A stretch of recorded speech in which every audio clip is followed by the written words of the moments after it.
Welcome to SIWI Corner. Today we're going to be talking about behaviour change and language. This is the focus of many sessions here at World Water Week. We identified behaviour change as one of the accelerators needed to help us achieve building resilience faster. I'm joined by two of my colleagues here. Would you like to introduce yourselves? Thank you, Georgette. My name is Panchali Saikia. I'm a program officer with the Water and Sanitation Department at SIWI. And I'm Henning Goranson-Sandberg, and like Panchali, I'm a program officer in the Water and Sanitation Department. Thank you both for joining us. And I wanted to quickly ask you before we get going, have you been to World Water Week before? Yes, this will be my 5th World Water Week. The first one was in 2016. I was quite thrilled, and it was a big fan moment for me, getting to meet and also join the discussions with the water expert whose work I had followed and read. My second one was very special. In 2018, I joined with pride as a SIWI staff. And also I got to know more about this process, about this global water event. I'm not as experienced as Panchali. I've only been to 2 World Water Weeks before. So last year at the virtual World Water Week at home, and then in 2019 at the Tele2 Arena in Stockholm, which is one of the main football arenas in Stockholm. And I had been to the arena before, but then I was in the stands shouting at sports professionals. So to me, it was very cool to be on the pitch and speak to water professionals instead. I can imagine, although quite a difference maybe in tone. Yeah, a little bit. So this is the first truly digital World Water Week that we're having. How does that feel? Well, the circumstances around it are, of course, sad that the pandemic made it impossible to organize a real face-to-face conference. And actually, a digital event can create great opportunities. People from different corners of the world can join and participate in these discussions, and this year more than ever before. This is quite a special year. World Water Week turns 30 this year, and what better way to celebrate with a record number of sessions? What are you both looking most forward to? Well, I like just generally that there is so much variety, despite the topic being quite narrow, I mean water. So we have sessions on plastic pollution, antimicrobial resistance, public toilets, and so on. So there is a lot of variety. Yep. Personally, I'm mostly looking forward to sessions about climate change, mitigation and adaptation. Very important topics, of course, and we're seeing the effects of climate change more and more. I mean, just in the past weeks, we've seen really devastating floods in China, in Germany, in Belgium, at the same time as we have fires raging in Turkey, and we're seeing riots in Iran because of water scarcity. For me, having an interest on urban water resilience, I'm really looking forward to joining the discussions around that and understanding whether water resilience is actually attainable in reality or not. I see that in the program, there are a lot of sessions on cities. Another interest area for me would be listening to the indigenous communities about their indigenous knowledge and values around water, and also indigenous-driven solutions in relation to addressing the water crisis and challenges. This all sounds extremely interesting. I think my schedule is going to be very full already. And I think it's also really interesting how many different formats of sessions we're going to have here at World Water Week. There's storytelling, pitches, seminars, trainings, and of course, networking events. And this is going to I think for me at least, it's going to make it much easier to stay engaged, because it can be quite hard of a day of digital meetings can leave one feeling quite tired. Do you guys have any tips for newcomers to World Water Week? There should be something for everybody, given the diversity of the sessions during the week. And also in terms of, I would suggest people to just search the program and build your own week for that. And also I would also encourage in terms of not to limit yourself to join sessions of topics of your familiarity, but also delve into something new. Yeah, I think that's a great idea. I think that if you're new, one thing that can seem quite daunting is the use of jargon and acronyms in the water sector. There are a lot of them, and a lot of them we don't even understand. So I think one of the key things is to not feel embarrassed about not understanding a word or an acronym, but ask about it if that's appropriate, or just to look it up on your phone. I mean, Google won't judge you. But neither will the session organizers at World Water Week. I think there is a lot of understanding that people come from a broad specialisms to come to the conference, even outside of water. And this is really, really great. One of the sessions that I'm looking forward to the most is a session about working animals, particularly donkeys. It's something that I know nothing about, but it sounds really interesting. So I'm looking forward to attending that session. So one of my tips for new people is to search for keywords in the program, things that you're interested in, and then you can see the sessions that are related to that and build up a program based on that. And one of the keywords I can really recommend is donkey. Yes, donkey is your keyword. How we use words and communicate can actually influence people. Say, for example, if we want to include a diverse range of people and voices in the water discussions, for example, indigenous communities, people across different geographies, speaking different languages, we must communicate better. We must use words that are more simpler and easy to understand. This becomes really important and crucial when we are trying to engage with people beyond the water sector. Exactly. I think that's a really important point. If we want to have an inclusive discussion, we have to be using inclusive language that everybody can access. I actually thought we could have a look at what people are going to be talking about, apart from donkeys, at this World Water Week. We have prepared a word cloud using the session titles. Let's have a look. What do you think, Henning? Any surprises? Well, I think there are many words there that we knew would come up and which are very expected, like water, wash, but even climate change related words such as resilience.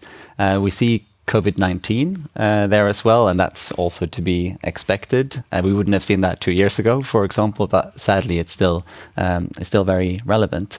Related to COVID-19, I'm a bit sad not to see hygiene and hand washing more on the word cloud.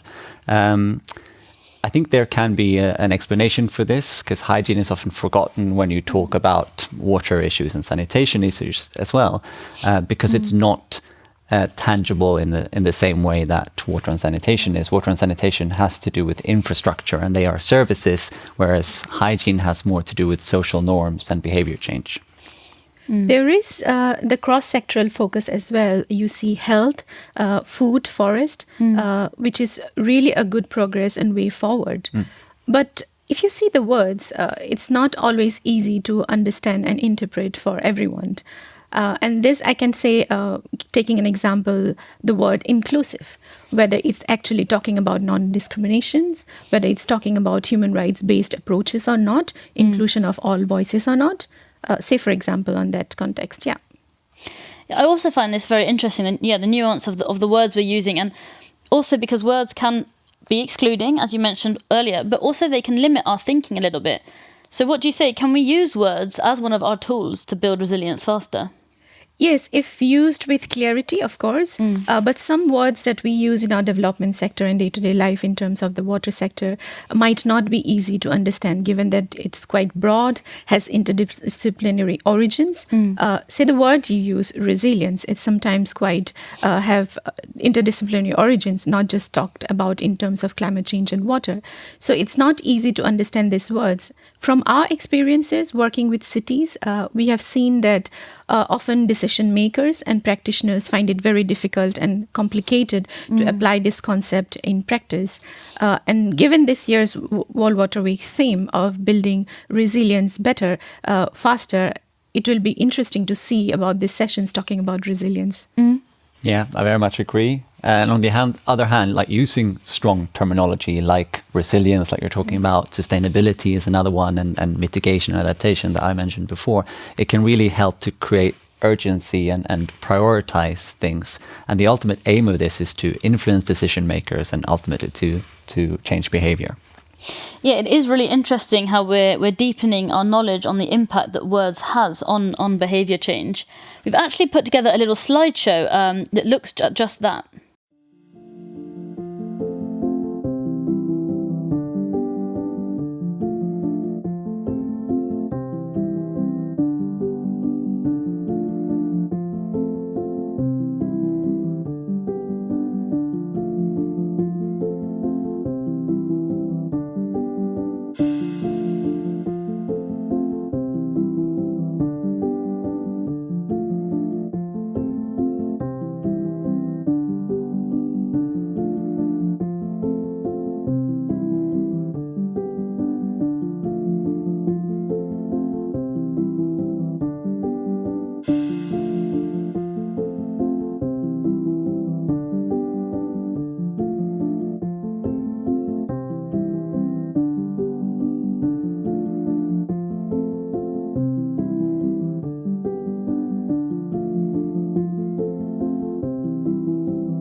Do you recognize any of these images? Yeah, there were some cute elephants. Sadly, no donkeys. But many of them show, of course, the increased activism around climate change, and where water, of course, plays a very, very strong role. We also saw the word nudge in there, which I liked, and I think that's interesting. It speaks to behavior change, and it speaks to the idea that small positive incentives can have large positive effects. And you have to make it easy for people to make better decisions. That's one of the cornerstones of nudging. And one famous example is from the US and about donors, organ donors on the registration there. From the beginning, this was an opt-in choice. So people were automatically left off it, and they had to make an effort to be put on it. And they saw that uptake was rather low. They changed it instead to make it opt-out. And then they saw that many more people consented to staying on the register, and there was a positive effect overall. That's really interesting. And I mean, in behavior change theory, we often talk about knowledge, attitudes, and practices. That changes of human behavior are divided into these three successive processes.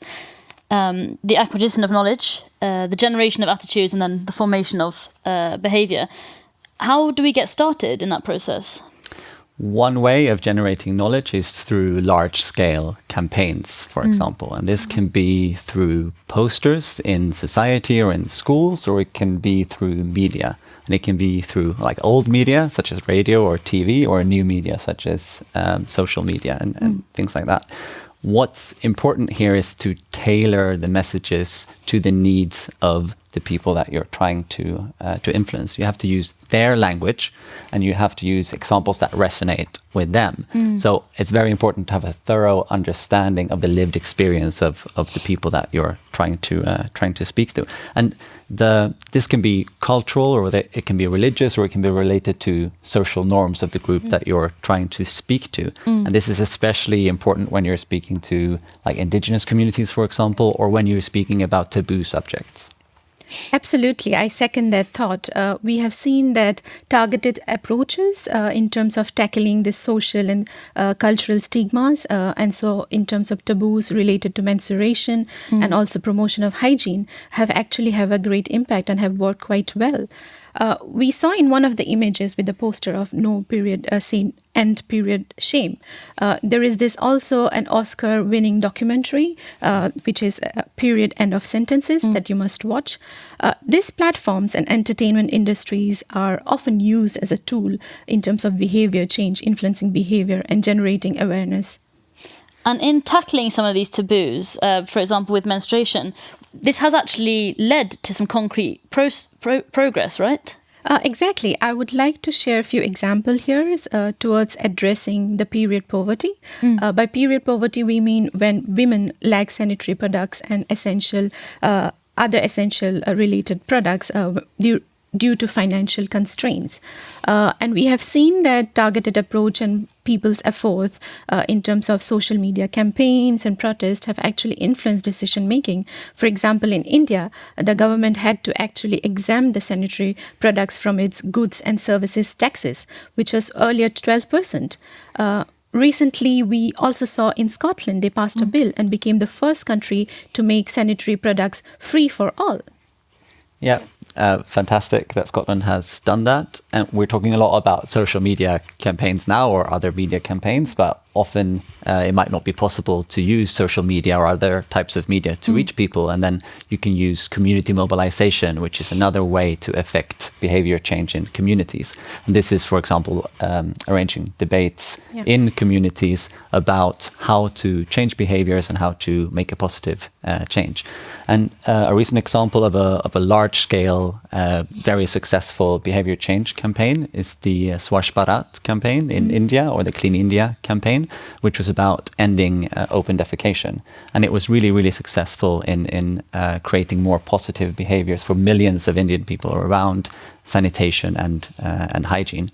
But it was also criticized for using some negative encouragement and punishing behaviors when behaviors weren't changed fast enough. And this is despite the fact that we see that evidence is showing that positive encouragement and nudging that we talked about before is more efficient when changing behavior. I think that's incredibly important to bear in mind. And thank you both, Panchali and Henning, for joining us today and sharing your expertise and passion on this topic. Thank you. Words and how we use them are incredibly important. As we have discussed today, they can make or break progress, either by facilitating shifts in mentality and approach to allow for change, or the opposite, whereby language excludes voices and perspectives, hindering real progress. I hope we've provided some food for thought for you as you continue to participate in World Water Week. Let's make sure the words we use are a tool for change. Thank you all for joining us today. And if you'd like to watch our next episode of SIWI Corner, we'll be talking about youth and innovation and how perhaps that's where we need to be looking to find the solutions to the water issues we face today.